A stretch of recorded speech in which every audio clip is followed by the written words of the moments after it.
you in here, dipshit? Suck my fat one! Jesus, what? Suck my fat one! Listen, dipshit. Dipshit. What? Dipshit Derek. Suck my fat one! Suck my fat one! Mom can suck a fat one. Mom can suck a fat one. Dipshit. What? Dipshit Derek. All right, that's right. If you couldn't tell from that nice little video right there, this is the Stranger Things Season 5 review, or not review, but discussion on a bigger bite. I just had to start off with that because that man's the king. All hail King Derek, the best comic relief that series has ever seen. And he did it using just being the most sassy little 10, 11-year-old boy you will ever fucking see on. Hello, everyone. I am your host, Matt, and I am here today with a panel featuring Amarú Moses and Paige Frabetti. We are going to talk about Stranger Things Season 5, of course, like I said up top after that video. And yeah, this is going to be an interesting one. Rue, how are you doing today? I'm doing all right. Season 5 reiterated my life motto that I go by every single day. And I'll tell you this, Derek is not the reason. Not at all. Dipshit Derek is pretty damn dope. We're recording this early. This thing is literally getting recorded and then uploaded to go live. So it's early still. Like, we wanted to make sure we got this out as soon as possible by today, so we just said, screw it, it's going up. Paige, how are you doing today, ma'am? Well, to you guys, it's delightful, Derek, by the way. So mean calling him Dipshit Derek because what a delight he was this season. But I'm good because you know what? Friends don't lie, and we're going to be truthful today on our thoughts on the final season of Stranger Things. Yes, truthful on Stranger Things 5. That's going to be so fun. So fun. Oh, I know some of us feel differently here. So this will be an intriguing conversation, I think, to say the least. Yeah, and I feel like the best way to go about talking about it is to go about the way it was released. I, being a fan of the weekly motto, or not model, the fan of the weekly drop model, have always hated Netflix's binge drops. I felt like between last season and this season, I got a slight win because they're like, you know what? Let's break these up. I'm like, you know what? Maybe Netflix is learning. And although I really hope they don't buy my favorite fucking studio, that's a different thing we got to talk about, or we won't talk about on here. We gotta talk about how the fact that I think it was a smart idea to drop it on the 3 holidays that people are with their friends and family who would probably also be watching Stranger Things. Although technically, I guess Thanksgiving they did it the day before. But we got them at 8 p.m. on Christmas Day for batch number 2, and we got the finale at 8 p.m. New Year's Eve for batch number 3. So what do you guys think of the release order before we start digging into the show itself? I mean, I actually thought it. Oh, go ahead, go ahead. I thought it was strategic because, you know, like you said, like obviously the best model is the week to week, as we all know when it comes to like Hulu talk. But for them to use the strategy of releasing it on the 3 major holidays at the end of the season, like you're going to be with the people that you love or the people you want to like celebrate the end of the year with and have that course of discussion about something. And Stranger Things kind of is like that topic at charge because that's the pop culture phenomenon and big, whether you want to talk about like TV, movies, books or anything, but like this is like the big thing like right now in the zeitgeist. So I thought it was actually pretty brilliant. And the fact that they released the final episode though as well in theaters, I know they didn't get any revenue from it, but for what they're stating now that it made like about like 25 million and it 5 goes million. 25 million and it goes all to the theaters. Yeah, and it was there for what, maybe like 36 hours total? Like No, not even that, 28, because they that's what I'm they saying. didn't Yeah, so release it until 8 p.m. on New Year's Eve, just like everything else. so obviously this shows that this show, regardless of 10 years that it's been around, that like it is this huge phenomenon. And I think the strategy to release it the way they did was kind of brilliant. Yeah, and Netflix got a nice little tax write-off from that, because what they did is whatever studios, whatever theaters were charging for tickets, they gave out vouchers that was the equivalent. So like that, my $20 ticket, because I did pay to see it for a second time just so I could compare the theatrical and the at-home view. Came with a $20 concession voucher. So like I essentially just prepaid for all my concessions. Like I'll say this. It's going to be different for a lot of people. I definitely would work out on holidays, like if you and your family are sitting watching 4 hours straight, 3 hours straight, if you have that time. I don't mind the differences in binging versus week to week. I won't say I have a preference. Some shows work as binges, some shows work week to week. I go with what they want to do. If I had to choose, it would be week to week. I wasn't the hugest fan of this release, just because 8 o'clock at night, I'm not watching 4 hours worth of that. stuff. I agree too. And then I don't have time for some, and this is just me. So like for other people, again, if I was sitting watching, had time to kill on my vacations with my family and watching 4 hours of Stranger Things, it would be perfect. I didn't have time this year. So like I had to wait to watch. And then trying to sit down and watch 4 hours before the next batch released to catch another 3 hours, to try to do that before the finale released and not get spoiled. And I would have rather either they did week to week to give me my time, or just gave me volume 1 all 7 and gave me a lot of time before the first one. Or hear me out. Or let me finish. No, I'm just kidding. Just give me all 7 hours. And a little bit more time without the Christmas, so I feel like I can actually space it out myself until New Year's. Oh, hear me out. They could have just released it Christmas morning, and that way you had all day to do it. See, like I said, give the 7 hours of space with all on one day, with at least like a week before the finale. I guess something like that. I guess because Thanksgiving, you already had it first thing in the morning. That's why it's like Thanksgiving wasn't that big of a deal. You had that all the morning. People knocked it out. They had just done the same thing for Christmas. I think you probably wouldn't be complaining, because you would have been able to. It was only 3 episodes. You could have caught them at very like I said, it was just a me this year thing. Yeah. So like it worked for other people. Just this year didn't work for me, where I would have rather either stuck to one or the other, or gone like week to week, or one drop and then the finale. Because I get having the finale on New Year's Eve on its own. So it worked for some, didn't work for me this year. It is what it is. But I agree. I agree with you and I disagree with you. I do think overall that the binge model needs to die, because it's ruining media literacy and hurting media as a whole. So week to week, I do think would have been best, especially when you stop and think about it. There was 4 weeks in between even if you had done week to week for the first 4, and then given us all of them on Christmas, and like, we know everybody's normally off Christmas at the middle 3, whatever you want to call them. We know everyone's off on Christmas normally. We'll drop them earlier in the day, watch it with families before the sports come on, because let's be honest, we come from households where basketball will be on. Football may be on if you're fighting over the remote. Basketball will be on. Especially we're running at noon this year. Or this past year. Sorry, we're in 2026. But yeah, it's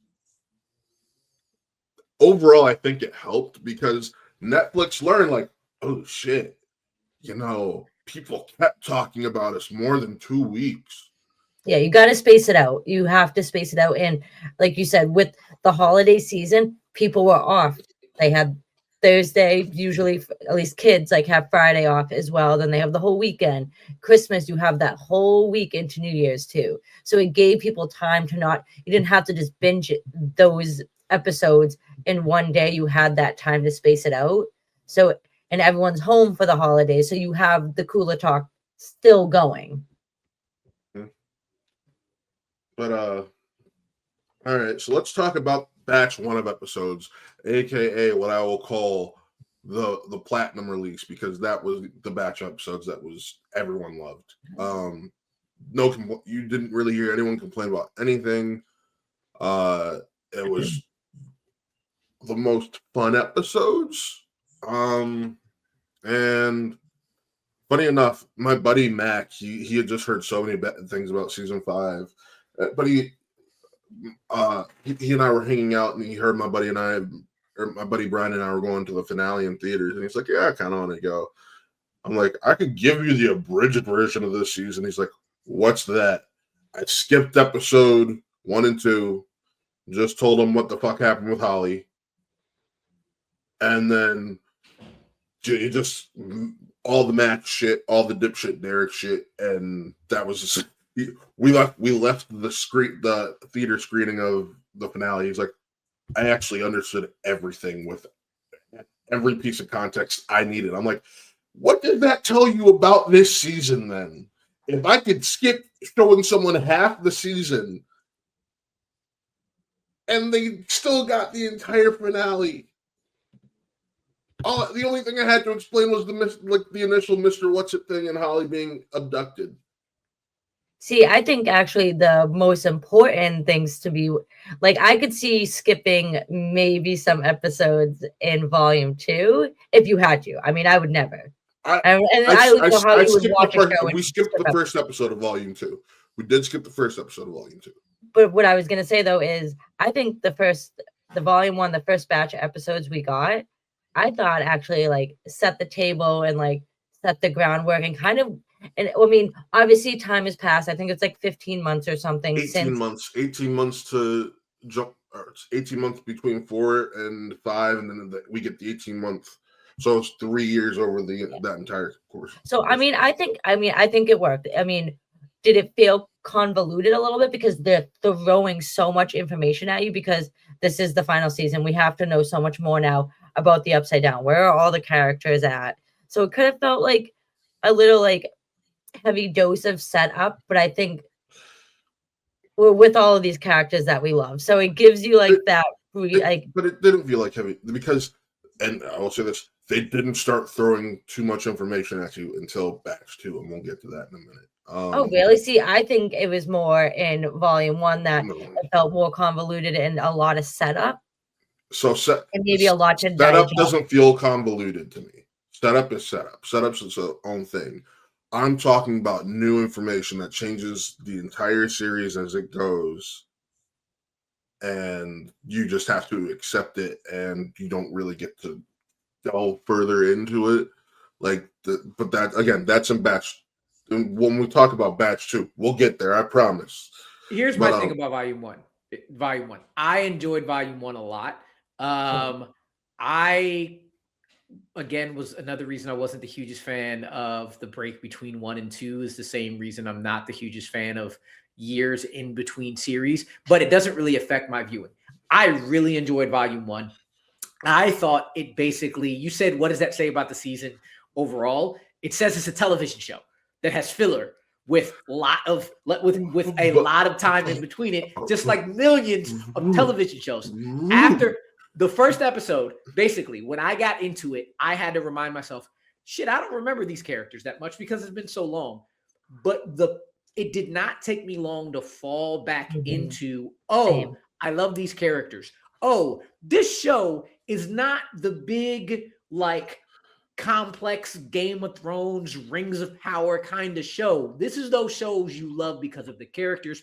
It does not need to be deep. It just needs to be entertaining. And volume 1 put us right back in saying, hey, these characters are the characters you love. Let's quickly recap what happened and get you right back into it. So getting into remembering who Holly was, getting into the fact that Mike's parents got attacked. Pause. Not remembering who Holly was.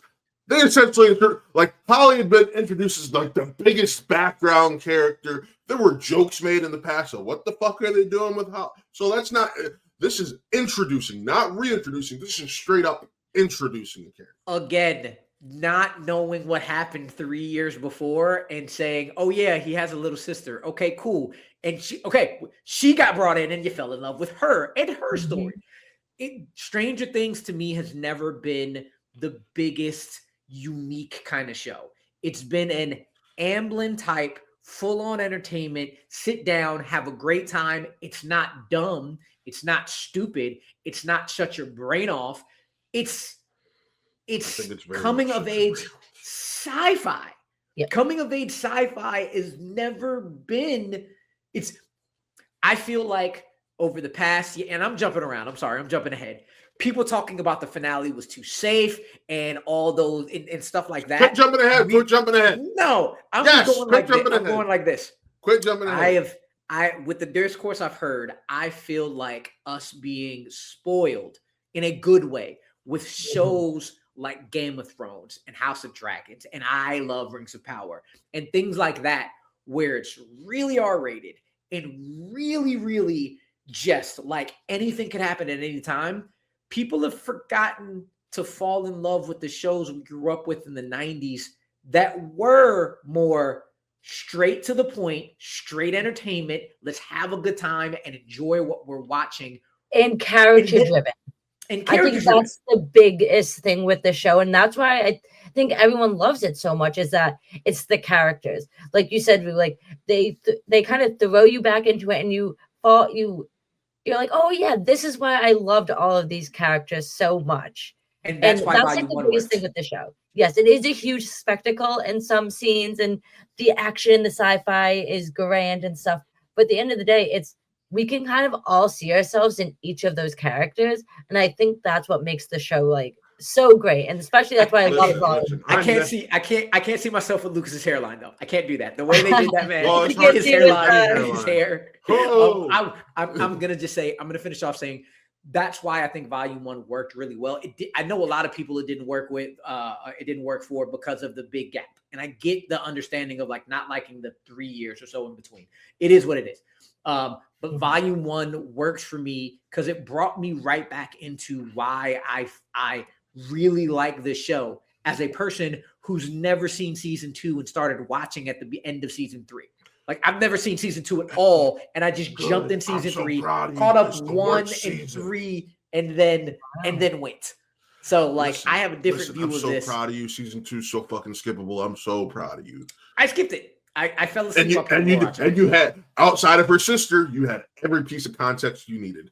Season 2 is skippable. You heard it here. And at the end of the day, I think Volume 1 was a great way to get people back excited into this final season. And again, straightforward, entertaining, action, characters, sci-fi stuff. With a final episode that was really, really cool, with Will finally showing part of what he needed to come out with. And I think that might have been one of the best episodes of the season. There's more to do before you get to that. That's why it's like, pause. I'm trying to stop your ass for a reason. Go ahead. Before we even get to that, we have to get to finding out that Max is still actually alive and trapped in Vecna's mind, because that is a major plot point before even touching that shit with Will. We all kind of knew that Max was going to be somewhere. Yeah, I just didn't remember whether or not. I didn't know whether or not. I didn't realize it was going to be Vecna's mind. It was a good. I like that setup, and I like that way of introducing her with Holly and bringing Holly in and bringing the kids in. Again, it is Volume 1. All the decisions of Volume 1 showed you this is the sci-fi we grew up loving. This is not a throwback, but a homage to that, and continuing on in what we like now, and counter programming to the dark sci-fi that we all also love watching. Mm-hmm. It worked. It worked really well. I know. listen, if we're talking about just overall acting and story wise, which character story, Sadie Sink is my MVP of the season. Just because I felt like the Max stuff was probably the most compelling that there was this season. It was so character driven. The scene in Volume 2, which I'll get into a little bit, was just spectacular between her and Holly, and just outside of a pretty dumb directorial mistake in Volume 2, just really great. And then the finale kind of neutered her a bit, and I was hurt by that. I was annoyed because I'm like, damn, we got all this badass shit, and then this. I was like, I would add Jamie Campbell Bower to that trio, because I think he was probably the best actor in the entire season, and he's very connected to Holly, Max. Holly, Max, and Vecna. I wasn't talking about the trio, but yes, he is. I was just saying, Sadie Sink, her performance throughout this season made her she had the best storyline to work with personally. Secondly, I would put Gatton Matarazzo and Joe Keery for their storyline throughout actually Gatton for the whole Gatton got shit to work with all season. I was happy for him. And then Joe did a very nice, but like, I hate saying this, but there were too many characters, and it really started to show in part 2. But let's talk Will first before I dive into part 2, because Will got powers. Yay.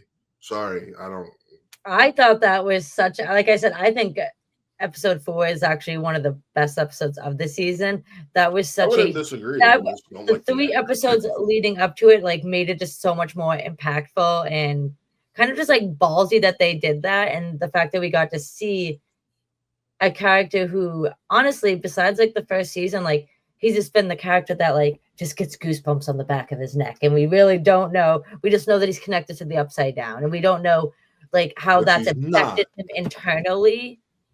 And so the fact that we finally like since he was in the Upside Down and was connected through the Mind Flare and Vecna and such like that, he was able to kind of just like adapt some of those like powers, I guess. And I don't know, I thought it was badass, like especially that last like 15 minutes of episode 4. Yeah, that was the best part of the season.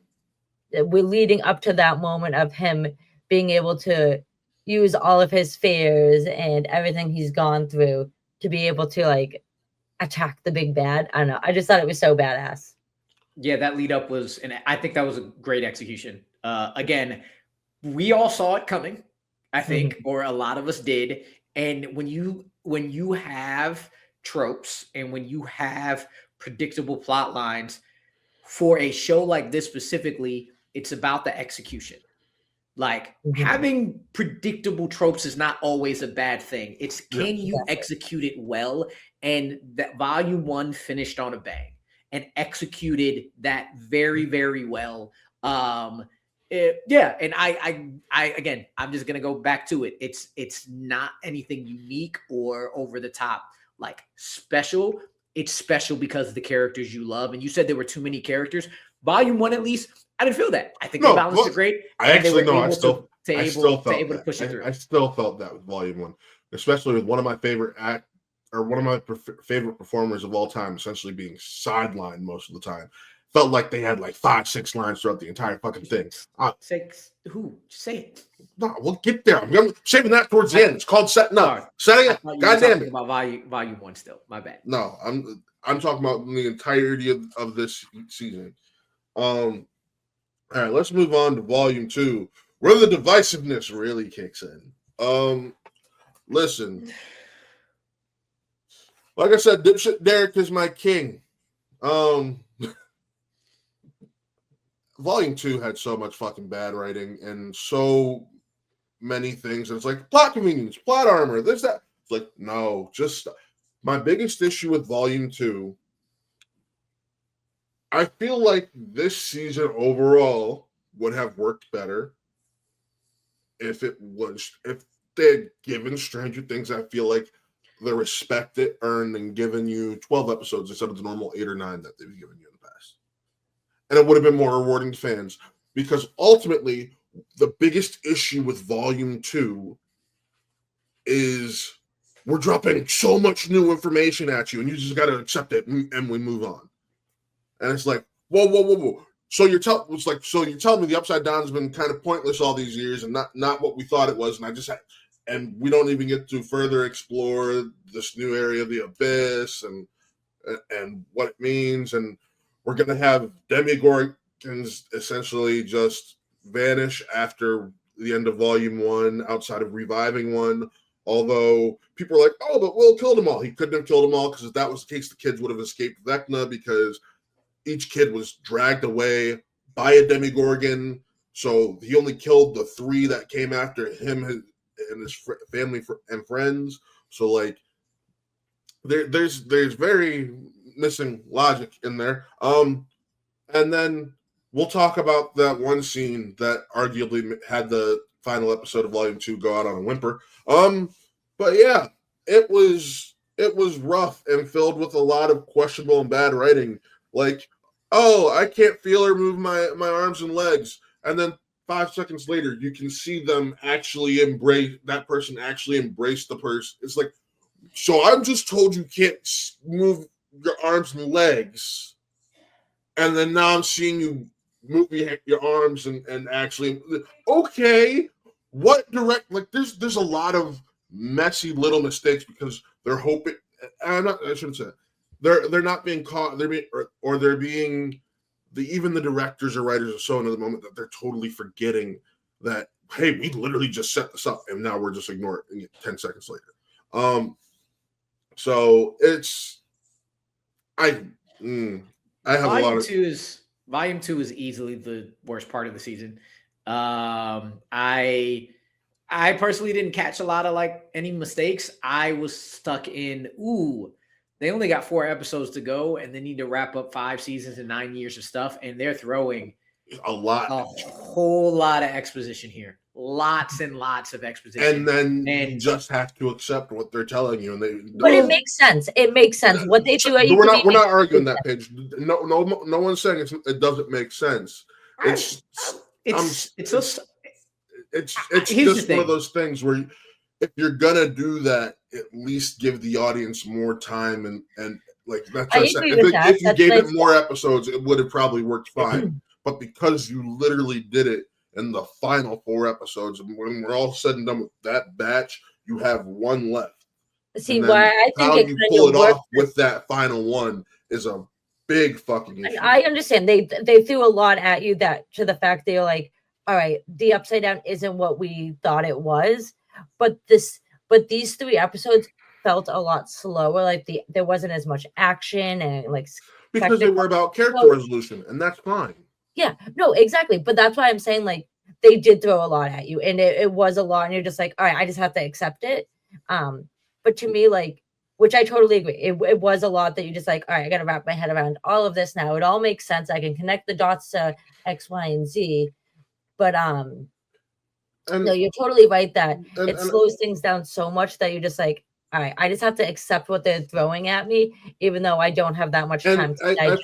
I feel like part of that is on the well-known edict that Netflix has told its creatives that, hey, you need to write stuff so if people are looking at their phones, they can catch on, no issue on what's going on. They don't have to rewind or anything. They can just, because that is well known in the industry that Netflix does have that edict for their creatives. So that could be why you're not explaining it. And to which I say this is one of my knocks against Netflix and why I don't respect them as a creative entity for artists. But like, I'm sorry. And not just me, clearly so many people felt like, hey, just based off of the discourse online, hey, you gave us a lot to process there, and we're not diving into it, and we feel like we need to more for us so that's been an issue of many shows. where like you do have to find a balance of like not having too many episodes. But yeah, that's always going to be a thing when you have 8 episodes instead of 12, 6 instead of 10. I don't ever mind about you have to accept things in sci-fi. That's the thing. Like, this is sci-fi. I get it. I've never minded it because it's a thing of like, this is sci-fi. When you find things out, you have to accept because it's not real. It's just the fact that they had to throw so much and slow it down and become expository so long that, yes, all of that is an issue. But there are other moments that are tied to that stuff that they explain that they do explain more, like the special matter or whatever. Like, okay, Dustin use the science to quickly explain it. Cool, bet. Cool. But what I'm saying is that while watching volume 2, I never had to say in my head, oh, I just have to accept this. Everything makes sense to me. Everything connected to me. Everything was there. And of course, I would have loved more episodes to dive into them. That is 100% correct. And of course, they spent way too much time telling us instead of showing us. That's why volume 2 sucks to me. Not the accepting part. It's the 3 episodes. We need to pack all of this in together. Yeah. And while it all makes sense, that is never a good combination, especially if this is basically your penultimate episode of the entire series. I much rather would have flipped it, where all of the exposition would have and explanation came in the first volume, a little bit more spread out with action, and then the feeling of taking all that information and revving it up came in volume 2. I think I would have accepted that better. But Matt, you are right. You are 100% right. I have a different reason why I wasn't a fan of volume 2 than you. But at the end of the day, it all comes down to the same: too little episodes, too much information, not enough time to like digest it all. Because I like that you said that, though, that like if they, because I never even thought of that. Like, don't get me wrong, I like the season as a whole. Are there some parts that like definitely were weaker than others? Totally. But the fact that you said like if you switched volume 1 and 2 and just like but sprinkled in maybe aspects of volume 1 and 2 and then 2 and 1, it actually would have flowed probably a lot better. I think with so much going on with like we do have to remember at the end of the day we had the actors strike and the writers strike, and then we had, and that's why I don't hold the break everything. So like I attribute the break to that, so I don't hold the break against it for that reason. But yeah, you're totally right. I think they kind of, not that they like dug themselves into a hole, but then they were just like, shoot, we have 4 episodes left now that we have to wrap. We have to start to get the gears like moving and being like, all right, now this is becoming endgame. Like, let's get this. The Upside Down was never what we actually entailed it was. Like, we didn't realize it was, and pretty much you can't say they didn't realize it because we did get to see the abyss at the no, I know, but what I'm saying is like they always thought the Upside Down was an ultimate dimension. They didn't realize that was the wormhole, and that attached to it was an ultimate dimension. I'm gonna disagree, and I'm gonna shout out Jay Washington here because we talked about this before the finale aired.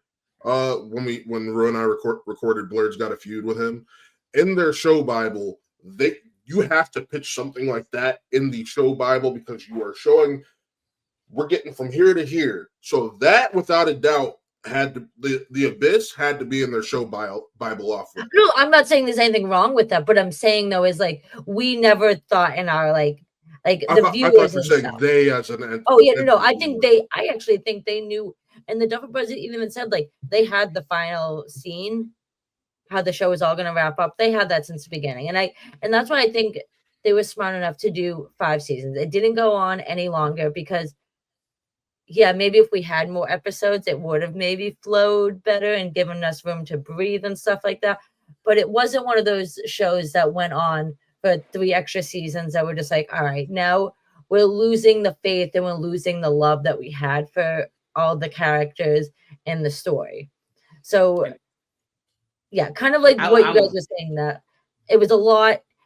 And I'm not gonna lie, with there's so much they threw at us in these 3 episodes, and the episodes were long.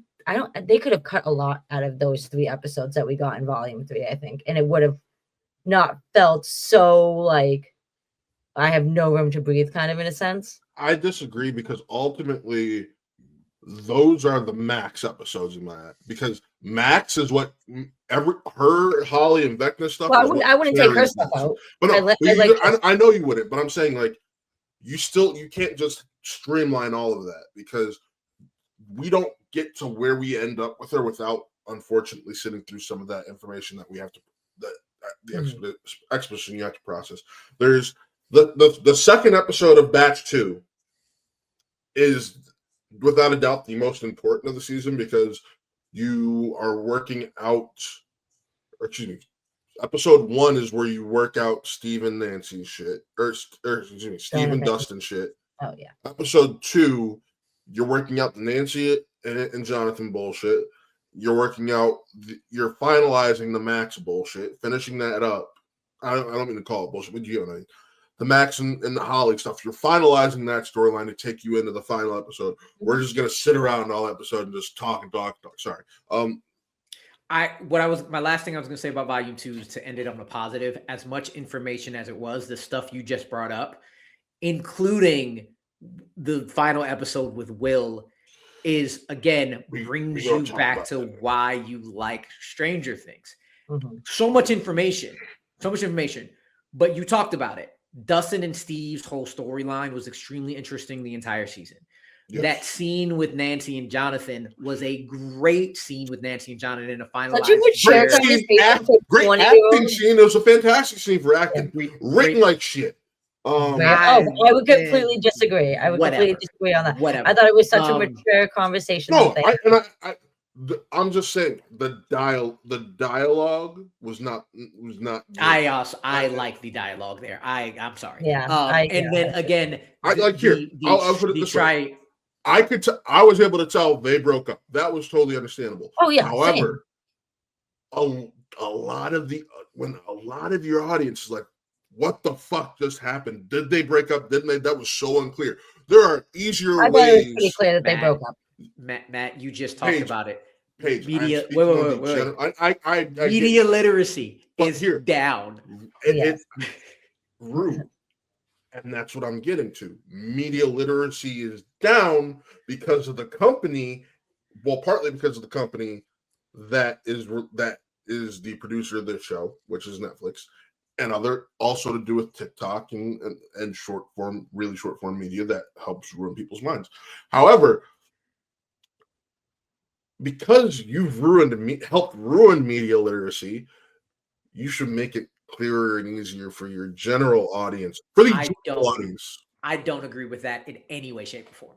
I 100% disagree with that. You write stuff the way that makes sense for your characters. And if part of your audiences are on their phone too much to catch up and see what's going on, that's their fault. That is not a writing problem. Exactly. That is not a writing problem. But again, I like that. And my favorite part of the season is the triumvirate of Holly, Max, and Vecna and everything surrounded that. I hate children, and you made me hate children for a good reason. So coming from the teacher, like, yes, I don't actually hate children, but I do. You do. And anyway, that again, while it was smack dab in a whole bunch of stuff, the character development continued to grow. And I'm segueing for you, Matt. I'm sorry. That scene with Will coming out. Can you explain what the issue is? Because I saw none. So I'm speaking of this. I personally understand the a lot of emotion and tension that goes behind that scene. The issue is it fucks up the pacing of the season because it just brings it to a complete grinding halt. Yeah. Here's the thing. It's one of those things where I personally have no issues with the scene besides that, because at the end of the day, people are like, oh, he didn't need to do it to everyone. I'm like, yes, I can sit here and defend. I'm like, yes, he does. Because that is everyone in his life that he cares about. That is everyone in his life that he loves.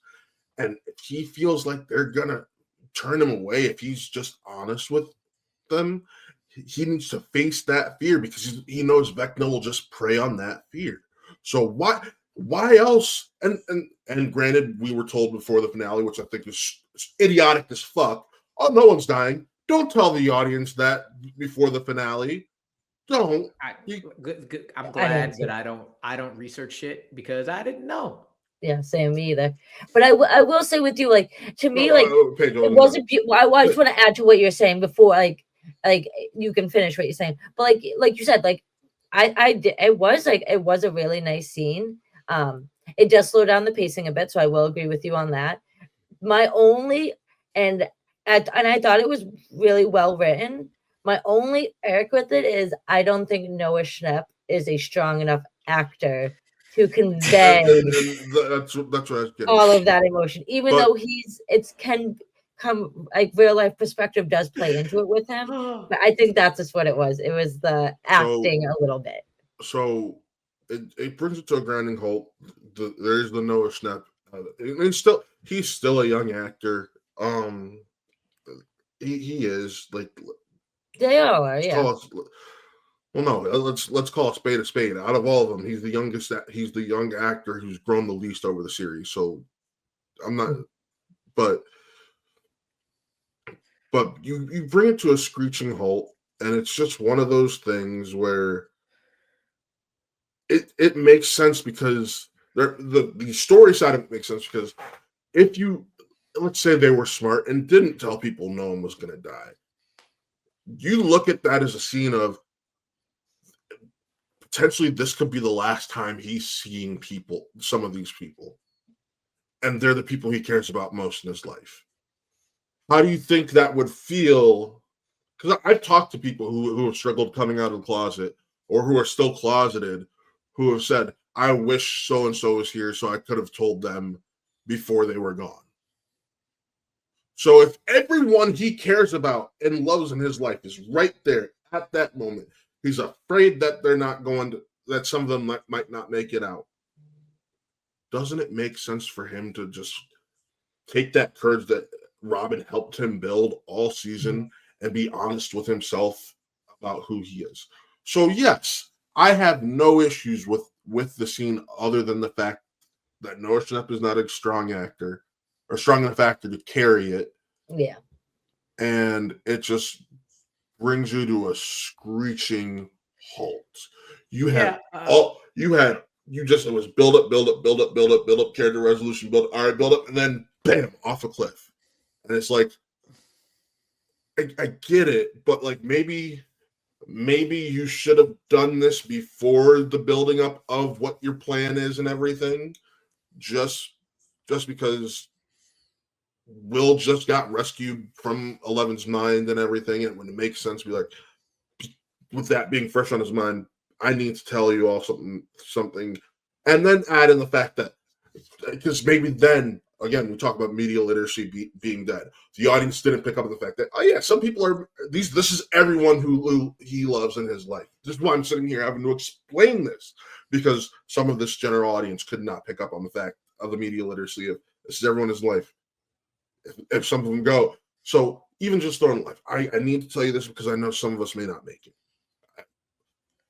And I'd kill myself if I didn't say this before, because I love you all. You're the most important people in my life, and if I can't be honest with you, I can't be honest with myself. Yeah, and then work into everything that you did. Well, it's also too because Vecna, I guess, showed him that like.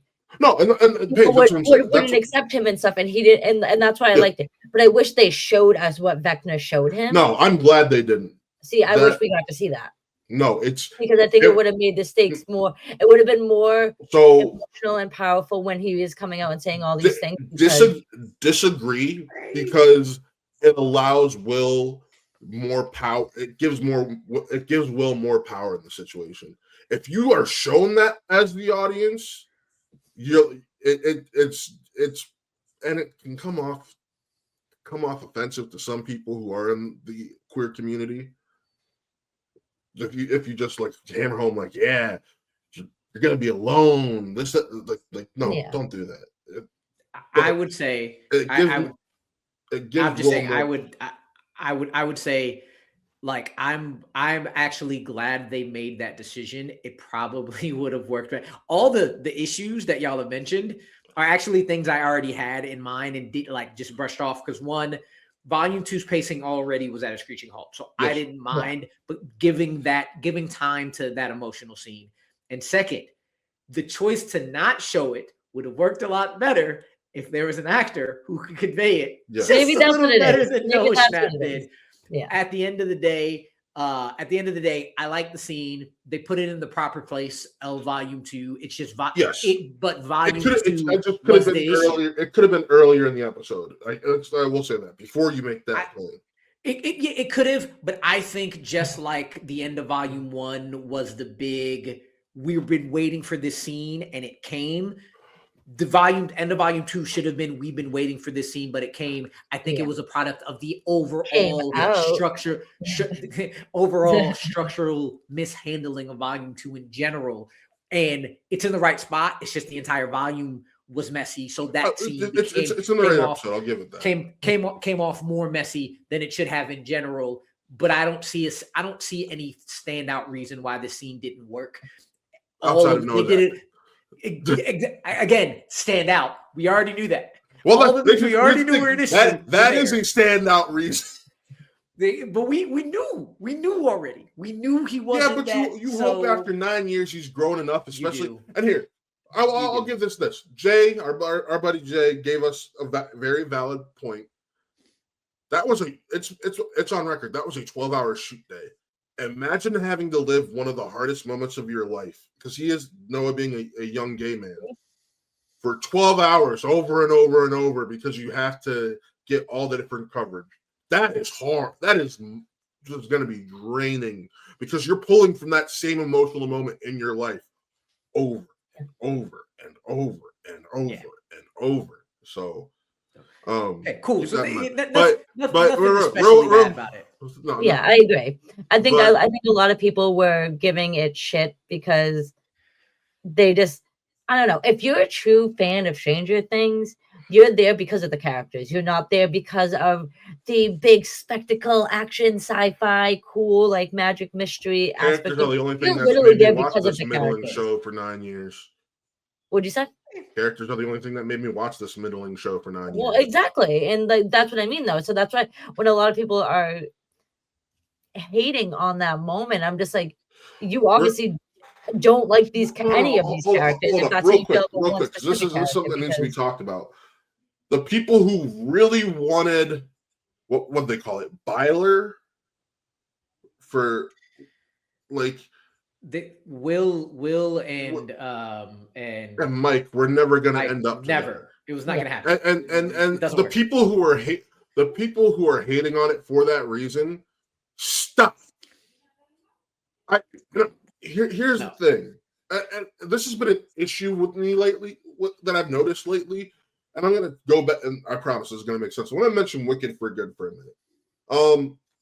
When I saw Wicked for Good for the second time, and because I saw my critics actually first time. I only went the first time. It was my first time. I took my two little cousins to it because I was on vacation during the critic screening. We're walking out of the theater. I'm hearing a woman bitch about how they didn't change the Broadway ending, even though she loves the Broadway show, and put Elphaba and Glinda together because the way Ariana and Cynthia were, she is shipping that. Bitch, you know the story. You know that's not gonna happen. She's like, and she literally said, it's like, maybe I'm just too woke and too queer. And it's like, I get you want more representation, and we are at a time where that representation is being threatened. But don't put your wants and desires and think you know better than the showrunners. Mike has clearly been straight this entire time. And part of Will's struggle is accepting the fact he will never be able to measure up to what Mike likes and wants in his life. So why in this earth or the abyss would you have that moment that you Will so says it all desperately in were his craving? thing. He had it in his. And It was I in know, his mind. Paige, I know. He needs to be good for himself, not for Let others. me finish before I lose my train of thought, because that happens. Bad ADHD. So it was beautiful, and I'm going to segue into the finale a little bit. When they get a little bit of moment one-on-one, Will doesn't need, and they said you should have, again, media literacy, you should have seen the fact that he wasn't going to have a one-on-one I love you moment with Mike, with how they used Robin in part 1 and part 2 to help Will understand that, hey, just because you have this crush on him, and you know he's not attainable, doesn't mean you shouldn't love yourself and be willing to accept yourself. So stop. Do not hold this show, or do not hold that against this show because it didn't turn out how you wanted it to for that moment for a queer character. Because what they did was right by the character and by what the show had set up going forward. Now, I will say my biggest issue with this, and this is an issue I've seen with the queer community, and I agree, is that they just didn't have Will say, I'm gay. They left it as I don't like girls, which is argued, and their complaints have been that's very ambiguous. Okay, I get that. I agree with that because it gives more of a punch home to the heart statement of that moment. Totally agree with that. I'll give you that. But the Byler shit needs to be let go. That's just in any kind of show or movie, especially adaptations that are made by people who made the original content. Right. You reflecting your own wants to a show and not accepting how their endings and their stuff is executed. You got to take it for what is given to you, not for what you're expecting. So I also thought that it made it a much more interesting storyline that we don't get a quote unquote specific resolution to Will and to Mike, because it's much more interesting to have Will figure that out on his own and have to go through those emotions. So yeah, I'm with you on that. Like, see what they give you and make it make sense, please. Let's talk about that finale, because it's a lot, and I feel like the first half of it could have been 15 to 20 minutes longer, and the second half of it could have been 15 to 20 minutes shorter. I know exactly the 15 minutes too. I'll start off by saying I enjoyed the finale. I am a defender of the ending of Return of the King, because if you give me characters that I love, never end. You don't have to ever end. So you can. How short are those endings compared? I don't care. They could have gone for another 20 minutes with these characters, and I would have been like, I'm sitting here watching, not wanting this to end. So I was good with that. That 15 minutes was what I expected by the time they beat Vecna and the Mind Flayer. I thought it was going to go from, we just beat the sci-fi villains, now let's go to the real villains and have to fight humans. And the fact that they dropped that government storyline so quickly is the most pointless storyline of the season. The only gripe I have about that finale is that they dropped it, and the fact that they dropped it so quickly, and it led to so many other like, because I'll say this, throughout the season, one thing I did have to accept. This is the one I accepted because I thought about it. I was like, man, Elle and Callie and Hopper and these kids are killing human beings. Yes.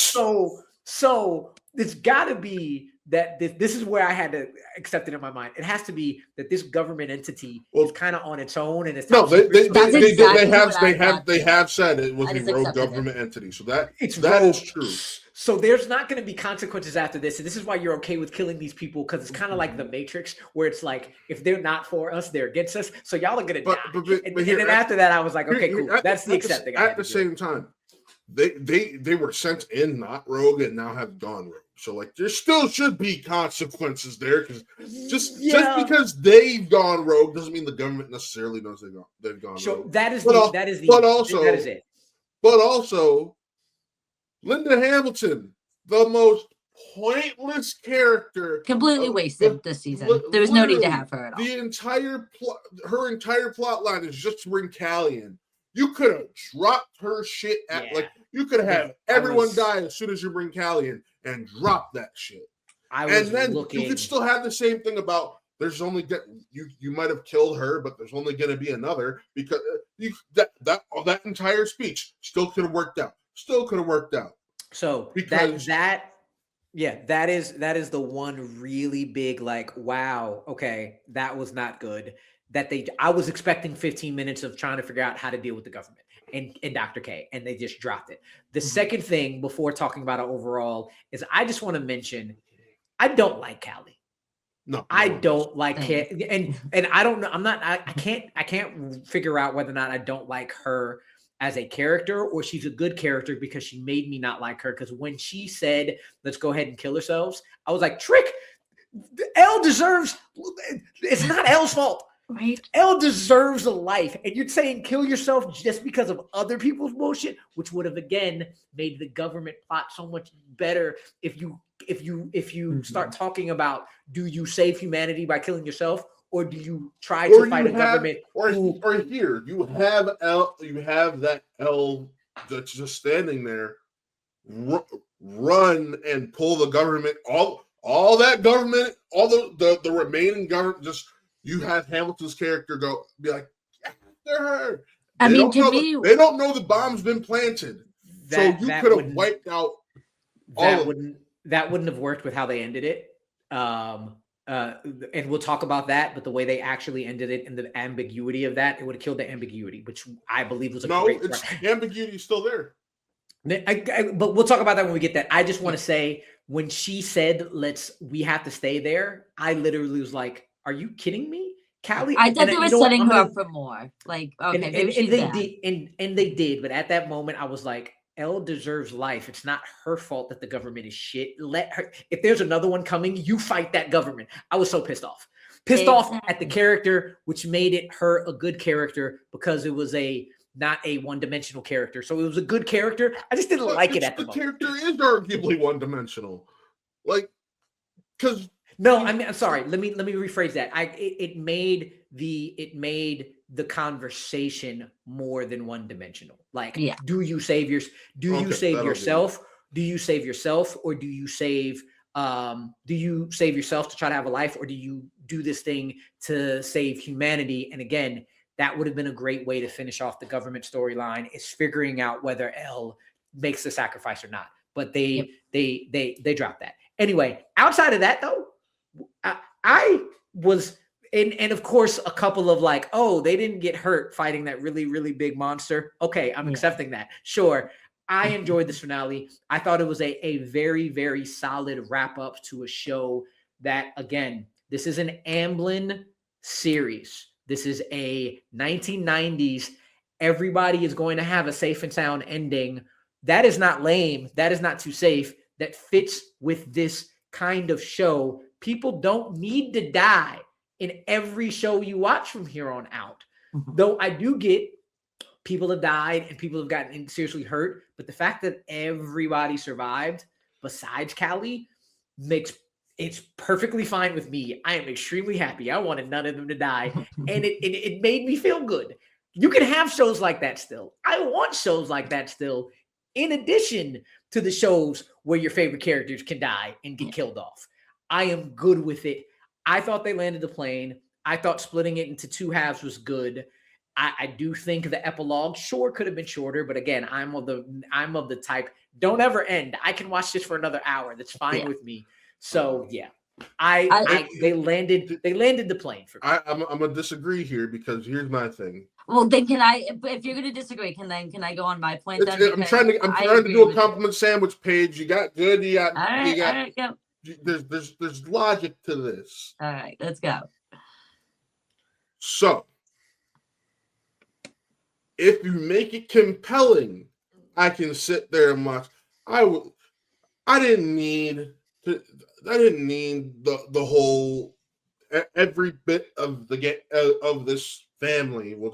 I didn't need a 15-minute moment with every one of them. Like I got to see that they're all living happy and healthy at graduation. I did not need to get the fucking reminder in life that here you are with all your old high school buddies. Yeah, let's meet up once. Being an adult, realize that's not going to happen. But you have no heart, I think is what the issue is. Here's my thing. Ultimately, it didn't need to be 2 hours. It could have been an hour and a half, hour, 45 minutes. And you could have, it would have been poetic to do it for more than, and my thing is, for me, it would have been more poetic to do that for more than just the main crew who played D&D. Because Mike gives just these beautiful little, like, here's what happens in their lives after going forward. And it would have been, you get him covering his sister and Jonathan and Steve. You get him covering Hopper, and like it all could have been shortened to that. It all could have been shortened to that, and give each of those characters a mini moment in the setup before graduation. That's what I would have preferred. See, nope, I completely agree. I like the second half of the finale better than the first half. I thought terrible fucking pacing. Oh no! It's an epilogue. It brings it all. It's an epilogue. What do you mean pacing? Yeah. Epilogues don't need to be an hour fucking long. But it's bringing everything full circle. Doesn't need to be an hour long. Doesn't need to be an hour long. It's bringing everything full circle. For me personally, I think the final battle should have been longer. It felt very brief. It didn't have as much stakes. Not that no one needed to die for it to have stakes, but it just didn't. The stakes didn't feel strong. I will say I love that Joyce, who kind of was pretty sidelined this entire season, not much to do. And there we go. Was the Thank one. you. That thing I said I was going to bring up later, that's it. Like I thought she was the great. key parent of the entire fucking series, and she's sidelined the entire final season. Fucking Mrs. Wheeler has more moments than her. The only thing you give her is chopping off Vecna's fucking head. But it worked. It worked though, because it's bringing everything full circle. Because season 1, she kind of was like the main character besides like the kids, and then after that, it generally focused on the kids. And then now to bring it full circle, this is the guy that ruined everyone's life and put them through this thing. Disagree, because you have an entire plot line of her going to fucking Russia. Yeah. So, season 4. Well, we're not talking season 4, but yeah, season 4 was more spectacle. We're at the finale. This is generally when you start to bring in other things. So, but she is very involved at all points of every season, and is essentially fucking sidelined to no goddamn end here. But you know what, though? She gets tiny, small moments talking to Will. And it feels like a disservice, especially when she's been one of the faces of this franchise since the beginning, and a main face of the franchise in every other season released.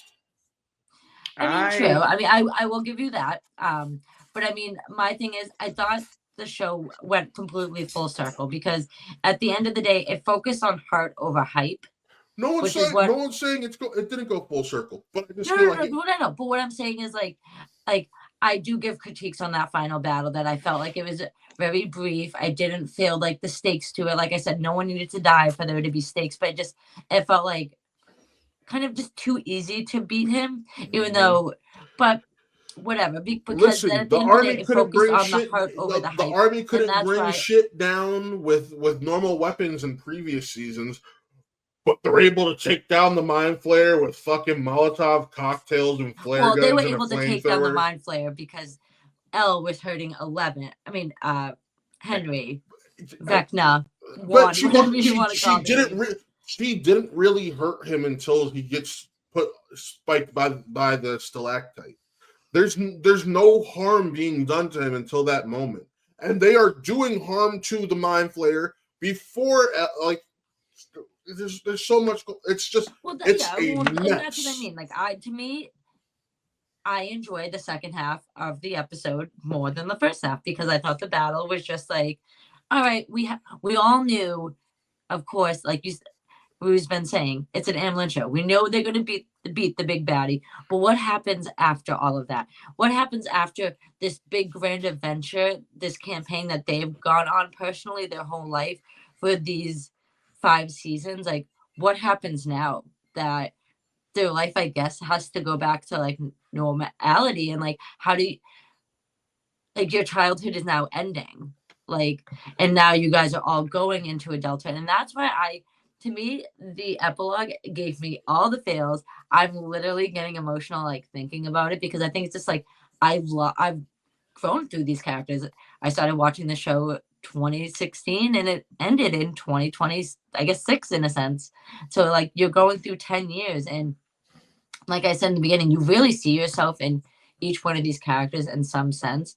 And for them to bring it full circle at the end with them playing D&D and then getting their stories told, how when they won their campaign, what happened, what each of the characters went on to do. I thought it was beautiful. I wish the D&D scene was actually longer. That's what I'm saying. I just shorten everything else up. But I liked everything else because you had to show. I didn't find everything else beautiful. I found everything else just like it brought it like up until graduation. I'm like, all right, I'm rocking with this. But the D&D scene is so beautiful; it overshadows any potential emotion when it comes to the other 2 scenes for me, because they are just those 2 scenes are just handed as general wrap up, and it's like, if you're just gonna treat them as general wrap up, let them be a part of the hugely emotional, beautiful scene instead. So I don't disagree fully. I don't fully disagree with anything you're saying. It could have been shorter, sure. The thing with Joyce, especially because, again, I'm a latecomer to this and have a whole season missing, I don't fully disagree with that either. However, I didn't feel that Joyce's dropping was just unceremonious. I felt her throughout the season. Every time, what I took it as they're shifting over to the most important people of this season are the kids growing up, Will and Mike and 11. And I would agree with you if it weren't for the fact that Hopper had more moments than Joyce.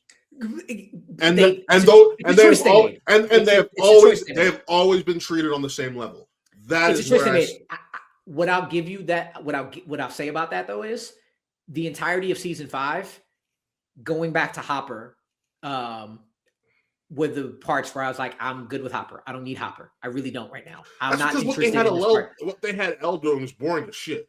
So, but like the fact that they gave it to Hopper, and it wasn't like as compelling, and the fact that the little that they gave to Joyce was more compelling made me think that, okay, they actually did it right with Joyce, because they could have made her stuff boring and they didn't. They naturally give her anything. Again, I don't fully disagree, but I don't fully agree, because every time she had her conversation with Will, or she had a conversation, every time she got brought in, it was very compelling. So it was a natural, put the kids in the forefront, put Joyce in the background, because this is the kids season. I wish they would have done that with Hopper a little bit more. So I don't disagree. They gave her less, but I don't think it was unceremonious as you do. I think they did it well in what they were trying to do. Then the other part of, yes, if the entirety of the epilogue or the majority of the epilogue was D&D and little like snippets of everybody's stories, it could have worked. Sure. However, I am of the mindset that all of these characters are so important. I think it personally hit more that making the choice of everybody needs their own epilogue is correct. Doing your version would have been correct, but I also probably I personally would have been more like, I'd rather seen them handle this than Mike do a voiceover again, which could have worked. But I like the choice of showing it through their eyes because they're so important more than Mike giving it. Because one, I'm on year 5 of my adult yearly get together with my friends. So the fact you saying that it doesn't happen, no. People, I said monthly. People, yearly happens. They said once a month. Yeah, but then make it happen. Yeah. Make it happen. It does happen. And that whole thing of we get that whole thing. Hawkins, Indiana to fucking Philly. Philly's 6 or 7 hours from Cleveland. That is not happening. You know what you're doing? You're putting your wants and your thoughts on the finale onto what they just did, and you just said don't do that. So don't do that. No, I'm applying logic to the situation. You're putting your wants. You're putting your wants on what they said. There is no wants. I am putting logic on that specific but situation. Matt, they also went through this huge thing over the course of 5 seasons. So of course they're all going to be tied together. Steve is on a coaching salary saving for a house. You think that motherfucker? You think that motherfucker's going to be able to afford gas to fucking Philly from Indiana? I think your logic is killing what actually was given. They're not actually following shit logical. Dude. If they actually said 1 month later they got together, 1 month later they got together and showed that, maybe you're like, I don't know if it works. That's a 10-hour drive for that motherfucker. The point of the scene is the same point that they put together that made the ending so good. The point is the fact that you want to believe that this is going to happen, to put the emotion out there. This is something they want to do. So this is them saying, let's do that. It is not that they're going to do it, because the whole thing in the back of your mind is everything you're saying. And knowing that, logically this may not work, but the fact that they promise each other that they are going to do that shows the bond that they have and why it emotionally works. Yes. It's about the great world. You're missing the point. I am not denying. Stop and listen. You are completely missing. You say that as you interrupt me, but okay.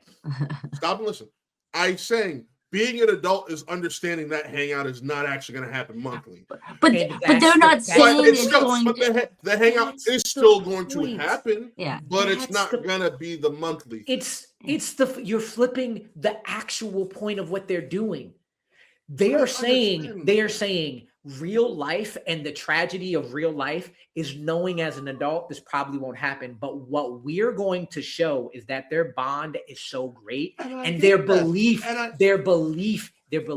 is so strong that we are going to focus on the fact that they want to do it, knowing good and well. It's called making a fucking joke. I didn't say that was the issue with the scene. Bro. No, now you're saying it's a joke when you just said it was an issue of the scene. I did not say it was an issue with the scene. No, you said it was unrealistic. I said it was unrealistic. That doesn't mean it's an issue with the scene. Calling it unrealistic is not calling it an issue with the scene. As my dog loudly drinks water in the background, what I'm saying is, I think that the point of especially those two, one, we spent so long with all of these characters. I needed to see Hopper. I needed to see Hopper propose to Joyce. I really needed to see that. I would have felt a little bit gypped if Mike just said, "Oh, and they got married," and blah blah blah blah blah. I very much enjoyed that part more. And both of those, the kids are in a different place than the college kids than the adults are, and I wanted to see all of those. And the fact that the last two ends with the point that we don't know what is about to happen, but what we're going to hang our hope on and our heart on is that we are going to try to make the best of this shitty life. So as adults, let's plan to meet monthly. in the back of all four of their heads, we're probably not going to do that. This is probably not going to happen, but we love each other. So let's make this promise to believe that we can do that. And then the D&D one, my favorite part, why I really think they landed this plane, is that they left Elle's death ambiguous. They in the show, I don't care what the Duffer Brothers say. After, I'm not doing any research. At the end of that, watching it and turning it off, I'm like, we don't know if Elle actually died. We don't know if she actually did what they did. And they give a very good explanation of how it could have worked. And they somewhat redeem Callie from being a shitty person a little bit. The fact that they end on the quote of this show is going to be, I believe. That is going to be the quote of this show. That is what everybody is going to go back and quote Stranger Things. I believe. The fact that they did that in a way, I love that we don't know and the gang doesn't know and we're not going to come back and figure out. That is the point of that epilogue, especially those last 2 points, is taking the shitty life and choosing to believe that the goodness and the best case scenario is going to happen. That's why that scene of them on the roof hit so hard, because I do miss I thought about all my friend groups and it was like, man, I haven't seen them in a long time. Man, I'm so glad I actually get to see this group of friends once a year. Man, I haven't seen those people in a while. I don't see you two in person once every 100 years. I don't know. That's what that's for. And it worked and it landed damn solidly for me. Yep. I completely agree on that. And I think that's what we needed. Yes. Did the epilogue feel a little long? Maybe, but I think it was necessary because we got to see where all of these characters have gone over the course of 5 seasons, all of the triumph, all of the, like, everything that they've gone through in life, now that, like, this section of their life is over. And you can relate this to anything, whether it be, like, ending high school, ending college, like, having your first child and, like, your life completely changing. Like, you can relate to all of those aspects. And the fact that they all choose to believe that we were all bound together through this huge world upside down thing that had occurred in their life, that now that it's finally over, it's time for them to all kind of move on, but they all choose to believe and want hope and happiness. And, like, I mean, you, like, hit the nail on the coffin, I think, with it, is that pretty much the hope that Mike leaves us with at the end, I thought was, like, so beautiful, because whether or not it is true, you just want to believe that it is. Yeah, I just think it's so beautiful where just Mike leaves us at the end. It's whether what he says is true or false or right or wrong, the fact that they just all want to believe in this positive thing, and the hope and the happiness is kind of where the trajectory of this show ends. And it didn't need to be this huge, like, battle, life and death, like, or a big plot twist that it was all just a campaign that they were playing at the end. No, it was all, I think it was beautiful how they ended it all, because it was all just, like, heartfelt and sincere. And like you said, Rue, you just want to believe in the hope that everything that they've gone through has bound them together, and that they all deserve the happiness that they deserve after everything that's happened to them. 100%. I loved it. I cried. And honestly, when I think about it, I'm, like, getting teary-eyed now. Every time I just, like, think about it, I get teary-eyed, because despite what you think, I guess, overall of the series, the fact that the Duffer Brothers were able to have a show like this last 9 years, 5 seasons, and be such a huge. Don't give it the 9 years. Don't give it the 9 years. 9 years isn't fair, because that's just based off of what Netflix's production. Yeah. Okay. So yeah, the 5 seasons, but just, like, how long the show was in all of our lives. And I mean, so I started watching the show when I was 22, and I ended it when I was 32. The things that have happened in my life, and now, like, moving forward, like, it sounds cheesy to say, but, like, with that ending, like, just choosing to believe, you know what, we just have to be positive. Like, with everything that's happened, we deserve the best kind of in life. And I really loved it. I thought it was a very sentimental, bittersweet ending for the characters that we've learned to love over these course of 5 seasons. And I think they all ended where they needed to end. For me, middling ending for a middling show. There's only been 1 season of this show I've actually loved. 2 I thought were interesting, and 2 just being one of them I just did not think were good television. And rightfully so. Everything's subjective in life. I think the way they ended it did serve the characters justice and did them right. That's what I'm getting to, because ultimately the reason I kept coming back were the characters. They were the only reason I kept coming back. And how talented a lot of those young actors are. A lot of them, not all of them, but a lot of them.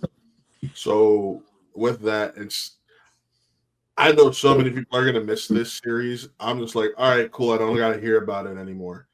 And granted, I know that's not true because we have 2 spinoffs coming.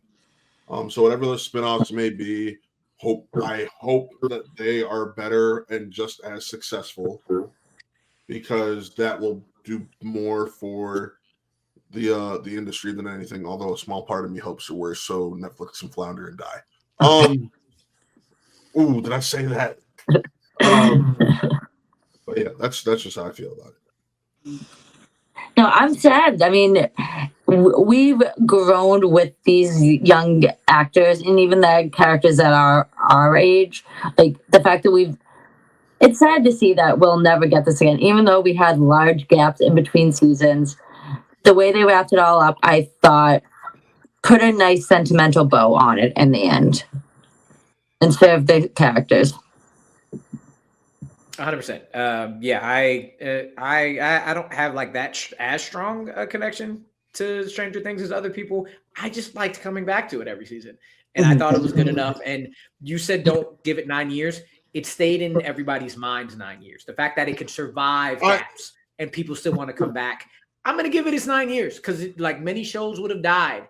But I give it this. It's still surviving, where some people were just hanging on to hang on. Other people loved it, and other people like me were like, I like it every time it comes back. It's still a testament that it was definitely a success no matter where you land on the spectrum. And the fact that it could survive all the things real life and in the show for 9 years. Again, solid ending to a solid show. And I think they landed it much better. They landed it, which not all shows can say. Exactly. I think that's a big thing. But all right, I think we nailed that. With that was our Stranger Things 5 discussion. You can find these 2 lovely people over on Bitesize Breakdown, and of course, Rue's normally on a bigger bite with me. You can check me out on my personal YouTube channel, What Real Entertainment. And yeah, with that, thank you for tuning in. Signing off. I am Matt. That is Rue. That is Paige. And we will see you next time on a bigger bite. Peace.